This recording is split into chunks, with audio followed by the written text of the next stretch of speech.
Hi, so I'm Shahreen Reza. I am the CEO of MissionSpace Food. We are a team of Michelin star chefs, aerospace engineers, former astronauts, nutritional biochemists, bone biologists, and data scientists. Our focus is on food and nutrition in space. And today I'm going to speak to you about one of my favorite topics, which is the multisensory pleasure of eating. Now, when it comes to pleasure in food, many people think of taste, but in truth, taste is something that happens on your tongue. It's a sense that develops through the interaction of dissolved molecules with taste buds. But when it comes to food, it's actually where all of the senses come together. And this is why we talk about flavor. Flavor isn't what's happening in the mouth. Rather, oral referral makes you think it's happening in the mouth, but in truth, it's happening in the brain. And this is why psychologists and neuroscientists tell us that flavor is a concoction of the brain. What that really means is when it comes to the fundamentals of what you're eating, when you think this is delicious, it really is the only human experience that engages all of your senses. So the dominant role is of olfaction, the sense of smell, but then you have also audition. Not a lot of people correlate sound with the pleasure of eating, but in truth, when you bite into something very crispy, astronauts talk about the joy of biting into a crisp, fresh apple, or Doritos spends a lot of money on having that optimal sound of crispness in your mouth. That also gives you the perception of deliciousness. And then, of course, you have the expectations anchored in the pleasure of eating. When you're sitting around and you're getting ready for a big Thanksgiving meal, that has a huge impact on what you think will be presentable and flavorful. And then naturally, we eat with our eyes. It's something that you see, and it gives you that desirability when it comes to eating. And you can't forget the role of touch when it comes to multiple textures. But for me, something that really ranks interesting is the powerful memories that are associated with food. One of my favorites was watching Ratatouille and seeing the arch nemesis of the critic having that first bite of ratatouille, and it transcends him right back into childhood. And that's something that food can do. You can actually travel through time by having the experience of food, and it's often elicited through smells. So when it comes to the emotional connection with food, the truth is a lot of our flavor preferences are learned, they're cultural, but also they can be genetic. Some people just hate coriander, some people have a sweet tooth, some people like things that are savory. Now, I wanted to look at two aspects of eating. One is hedonics, which has to do with pleasure. The hedonic benefits focuses on the pleasure that's gleaned from the experience of eating good food. And so Aristotle often talks about happiness in two aspects, hedonia and eudaimonia. But for me, when I look at food and the pleasure of it, it really has to do with our lifestyle. And I love JAXA, we're actually on their website, the Japanese Space Agency, said living is eating, whether on Earth or in space. And there's a lot of emphasis placed on the joy of eating good food. And for astronauts, this is a very core component. So in Mission Space Food, we're not about just astronauts surviving the deep space mission, but literally thriving in it. And when it comes to the utilitarian function, in America, we have quite a bit of emphasis on that utilitarian approach. Is it functional? Is it efficient? Is it quick? Is it convenient? So to that extent, we love our fast food in America. We're the king of fast food. And in particular, we love our meat, especially our beef. So then you had the rise of McDonald's, and now you have Impossible Burgers. And you have a way of creating meat that is delicious, but we're looking at the impact it has on the environment. At the same time, when it comes to the multisensory perception of flavor, Impossible Burger, for example, adds a lot of sodium into their food to make it delicious. But in so doing, it's actually even more unhealthy than a regular beef burger because it doesn't have all of that sodium. So COVID has really changed the landscape where people are suddenly interested in their health and they're more attuned to their body. And suddenly people are taking time to slow down. They're baking bread. They're caring more about their health and their well-being than they ever have before. And I always find it interesting to look at the French perspective of eating. So when I was a student at Sciences Po in Paris, I really had a dynamic shift in my relationship with food because I would go out there and I would realize people are taking time to enjoy eating, to really immerse themselves in that pleasure. And the French Space Agency also looks at the focus of pleasure, even when it comes to how they're sending food up to space. They're using cans instead of pouches because you actually want to see the food that you're eating as opposed to squeezing it out. And so what really draws upon is the psychological well-being and camaraderie. That's a benefit of eating food together as a crew. We've spoken to many astronauts and they all talk about looking forward to that time of sitting together and discussing their day and eating. It's also a great way of breaking any tension that's happening on board. Food is also a way of bridging politics and cultures coming together. It's the one place of space where it doesn't matter what your race, religion, ethnicity is, you all come together, and food helps you enjoy each other's companionship. So that really takes me into the French philosophy of eating, where you're really placing that importance of enhancing pleasure in food. So we heard from Pascal earlier, and when it comes to Olive Farms, it's not just about ground meat, it's about having a real steak. And that holistic experience of eating is something that we at Mission Space Food really, truly value. So then when it comes to the taste of food, I've said that there's a difference between flavor and taste, but then what is taste? We're very familiar with something that's sweet, sour, or salty. Industries in the 90s would take fat away from food, but then inject a lot of sweet into it. Now they're injecting a lot of salt into it. But then we have other components. Of course, you're familiar with sour and bitter, but umami is a really interesting concept. In fact, both umami and kokumi are Japanese concepts. Umami is the fifth taste. And it's an indicator of proteins in food. We're talking about meat, and meat has a great depth of umami. It's that balance of sweetness and saltiness. We'll talk about kokumi at another time, but really that focuses on the mouthfulness and the fatty acids. When it comes to umami, everyone loves bacon. And what bacon has is that sense of umami. And it's a mysterious taste that you can't quite pinpoint it, but it's really evident in meats, in mushrooms, in stocks. And so when you have seared, browned, roasted meat, or you're having cured meat like pancetta, which you can even add to the base of a salt, it lifts the flavor perception. And so words that describe umami are something that's delicious, pleasantly savory, meaty, mouth-watering. What that really brings us into is, how do these perceptions impact you in space? Now, most of us haven't gone to space. Many of us won't have the opportunity to. But even if you're on flight, you see people ordering tomato juice. Why is that? Tomato juice does taste different when you're in the air. And it's not your mind playing tricks on you. It's because the way you smell shifts when you're up in the air. And we've had a chance to have many conversations with astronauts, and they tell us about that sensory perception of smell and taste in microgravity, and that they can't actually experience food the same way that they do on Earth. During COVID, we learned this as well, when people lose their sense of smell, and then they say they can't taste anything. So that really takes us into the role of olfaction, which is the dominant flavor sense. And it's frequently asserted that between 75 and 95% of what you actually think of as being delicious is that perception coming from your sense of smell. So that takes us into trigeminal stimulation. How can you overcome the fact that your sense of taste is hampered because your olfactory sensation is hampered, so you don't have the same pleasure experience? Well, when it comes to trigeminal stimulation, a lot of astronauts talk about the fact that they love having the shrimp cocktail up in space because it has that spicy component, so it's tantalizing on your tongue. Similarly, when you have things like wasabi, it clears up the passageway. So even if you can't smell things externally, internally, you have that relationship with food. Other elements are chili pepper, you have cinnamon, you have mint that has a cooling sensation. Of course, that leads into the other perception, which is touch. It's the texture of food that gives you that sense of pleasure. Now, in space, you have to be really careful about how we deal with texture, because crunch is something astronauts love, but you can't have crumbs in space. So at Mission Space Food, we found a way to innovatively pull in the creaminess and the crunchiness, but I'll talk about that in a little bit. I want to, however, look at the current space food and what exists. You'll see on the screen that there is a tortilla with meat in it, and this is a version of a burger that right now they can have in space. We'd like to augment it and take it one step up. Of course, a lot of the food is pre-packaged, and the way they cook food right now in space, we have our fellow Canadian Chris Hadfield here, it's all in a pouch, and so you primarily inject hot water into the pouch and you mush it around and you just slurp it up, very similar to baby food. We'd like to push that one step further. Of course, prepackaged food systems aren't going to be sufficient for a trip to Mars. In fact, the longer you're away and you're going to Mars, the number of acceptable thermostabled foods will be decreasing substantially. And that brings us into a great challenge, which is, what do we need to do to actually survive for deep space missions?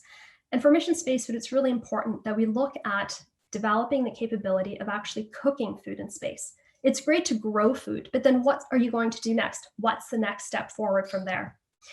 And this is a conversation that Pascal and I have had. You need a cook on the mission. And we don't really talk about it very much, because the question is, how do you grow food? How do you make sure you can produce it? You create that system. But people who are going to Mars will have free time on their hands. And we've learned that cooking can offer a great deal of comfort for people who are away in space. It's a place of isolation. It's a place where you can't come back home. And so not only does it present an antidote to boredom on long interplanetary journeys, but it also gives you that connection to going back home. For myself, I'm from Bangladesh. I grew up in Norway and then Canada. Now I live in California. When I want to connect with my home and want to connect with nostalgia, I cook food that I used to enjoy as a child in Norway. Actually, a friend from Bergen who brings me the ingredients. And so it really offers you that creative outlet, but also a chance to bond with your crew members and to bond with whomever you are going to colonize Mars. You can't do that without actually cooking. But we're still a long ways away from cooking in space. So the question is, where are we now and what can we really do to improve the space food systems? And that takes us into prepackaged foods. And there are two elements of prepackaged foods that we need to look at carefully. One is nutritional degradation. Even on Earth, about 92% of the US population alone suffers from key micronutrient deficiencies. How do we actually overcome that? And while at Mission Space Food, we were looking at the challenges astronauts will face going into space, those challenges also reflect themselves on Earth because many of the hindrances that astronauts face actually impact us on Earth. It's just the astronaut's body is a mass acceleration of what happens to us here and now. So to that extent, I'm going to break it down into first our approach with Mission Space Food. Something that Nate, you had said is you have to put food and nutrition into a format that people want to eat. And so Mission Space Food, we discovered that chocolate is highly palatable. So we've created a delicious truffle that is crunchy and tasty, doesn't have crumbs, but really what we've done is we've packed in 100% of your RDA micronutrients when it comes to things like vitamin B6, vitamin D, K2, and then we have nootropics like choline to improve your memory and focus, lion's mane mushroom, which the Japanese have been using for centuries to stimulate neurogenesis. And for us, it was important to have that balance of micronutrients and neuroenhancers, but putting it into real food product that tastes delicious, is compact and convenient. However, that doesn't really address the problem, which is of nutritional degradation. For food that's going to be going out into deep space missions, whether it's Mars, whether it's colonizing the moon, those prepackaged food systems need to be prepared well in advance. Sometimes they're prepared 6 months in advance. And by the time an astronaut actually reaches it, it could have already been in the package for 1 to 2 years. And so this necessity for prepackaged food inhibits us from sending fresh food out there. And while this conversation that we're having on today's panels about how do you create food, how do you grow food, we want to take it back to, yes, we can cook it and make it delicious, but right now that's not possible. And so what we look at is a way of overcoming the hindrances of hyper-processing food. Retort packaging, which is basically canning and putting into pouches and applying tremendous amount of heat and pressure to sterilize food, has an impact on the sensitive nutrients. It actually destroys the nutrients. And so the processing itself, while it's there to help astronauts get their nutrition, in turn removes the nutrients.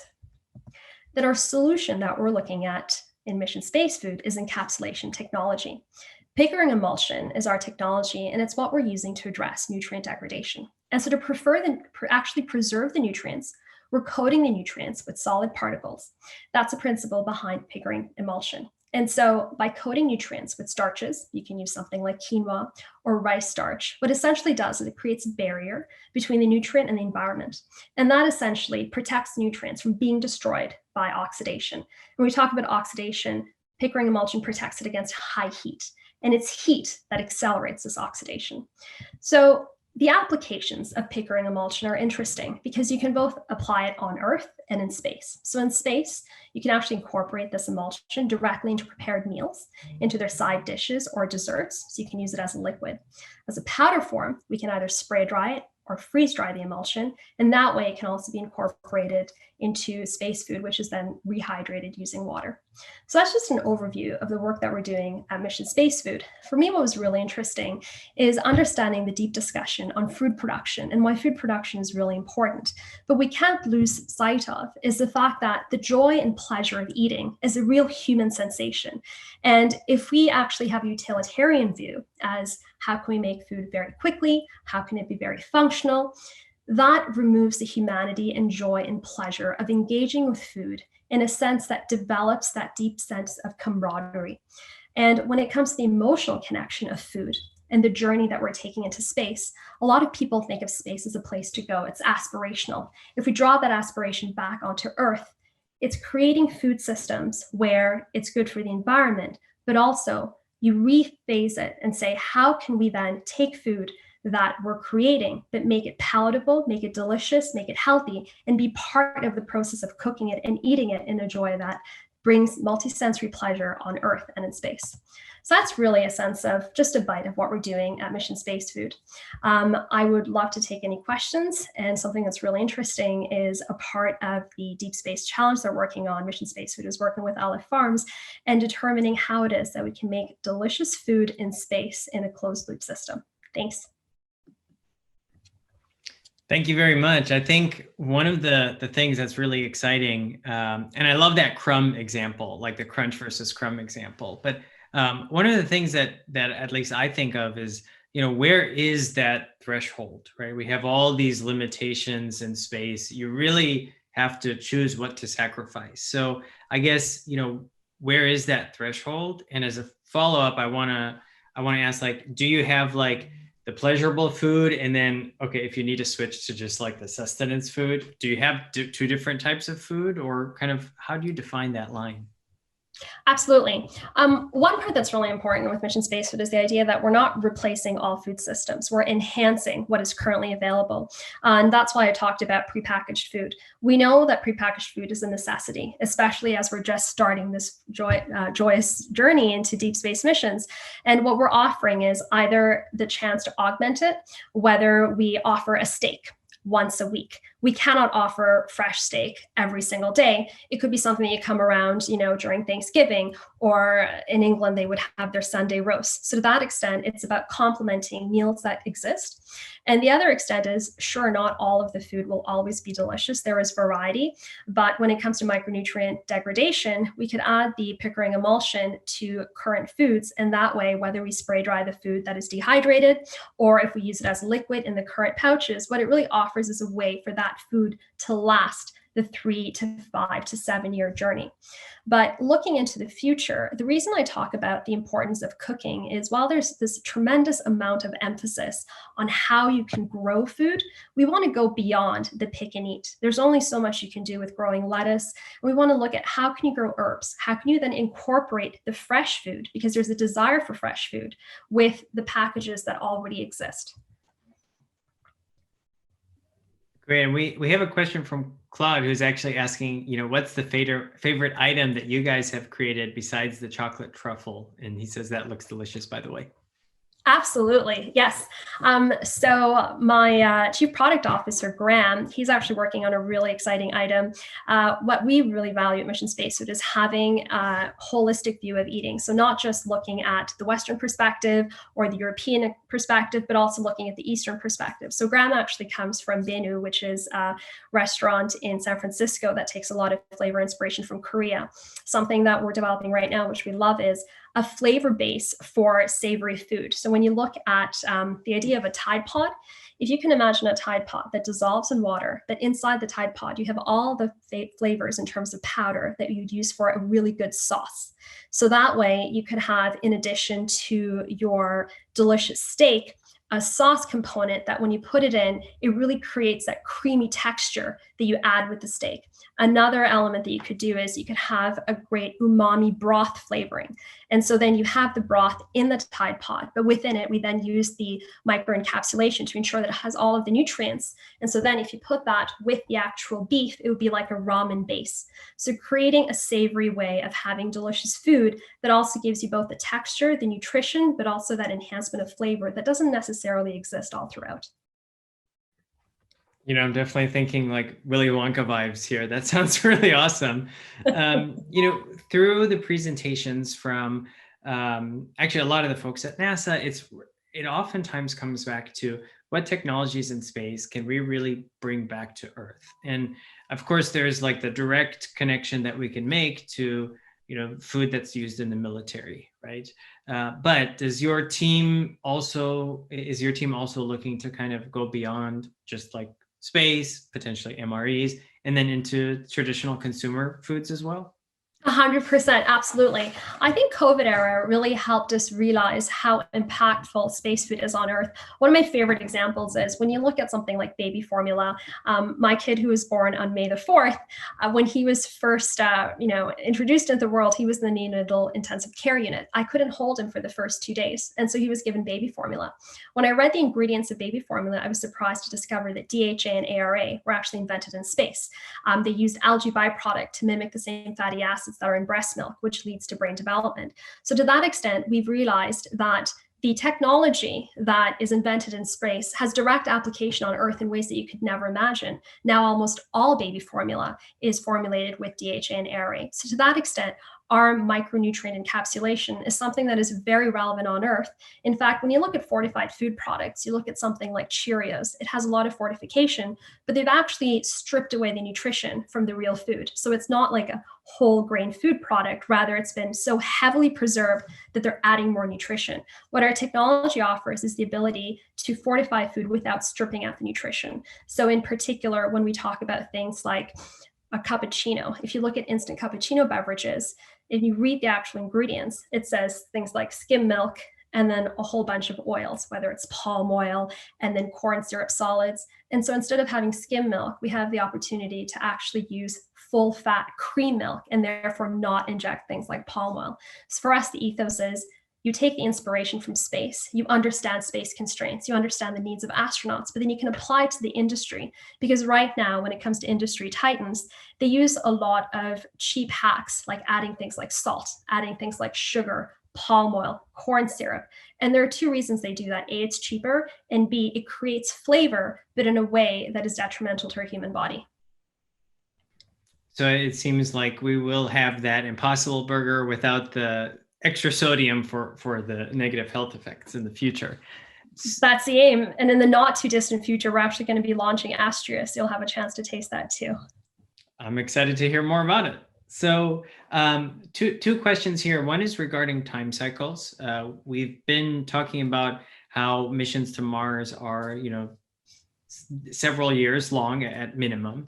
And when it comes to kind of testing, what is the typical time cycle for kind of testing the food? Is that something you're testing here on Earth now to make sure that it'll last 3, 6, or more years? And how does that process typically work? Definitely. So there are two ways of testing the actual food. One is you can just let it sit there for long periods of time. Of course, there's limitations to that because in Silicon Valley standards, if you just wait for 7 years, the whole world changes. There's so much that happens. Another thing you can do is you can apply heat to it. And so when you apply heat, it enhances the oxidation, and then you can kind of see the nutrients degrade over a shorter period of time.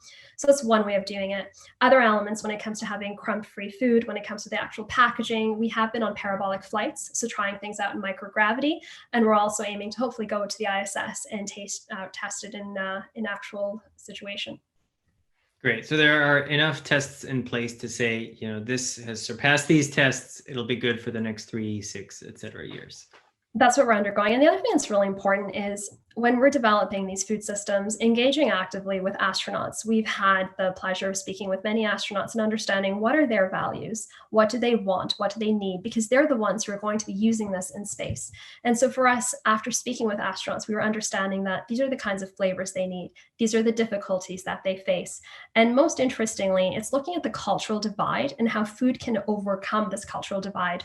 One of my favorite was Greg Johnson, who's an astronaut. He was a fighter pilot with the US Air Force, and he was actually, his role was to shoot down Russian fighter pilots. When he was up in space, with another Russian fighter pilot, and they bonded over food. In fact, they would share M&Ms with each other. And so it's understanding that even relationships, which on Earth can be conflictual, in space, food is something that kind of opens up that camaraderie. So for us, it's not just about food for how it tastes and how it makes you feel, but also in terms of the sociocultural dynamic, what's that next impact going to be? I guess whoever has the last truffle has a lot of weight in the decision-making process. Great. So we have a question that has come through from Slack regarding plant-based foods. How how important are plant-based foods, and is your team looking at doing anything that's exclusively plant-based in terms of these foods in space? Absolutely.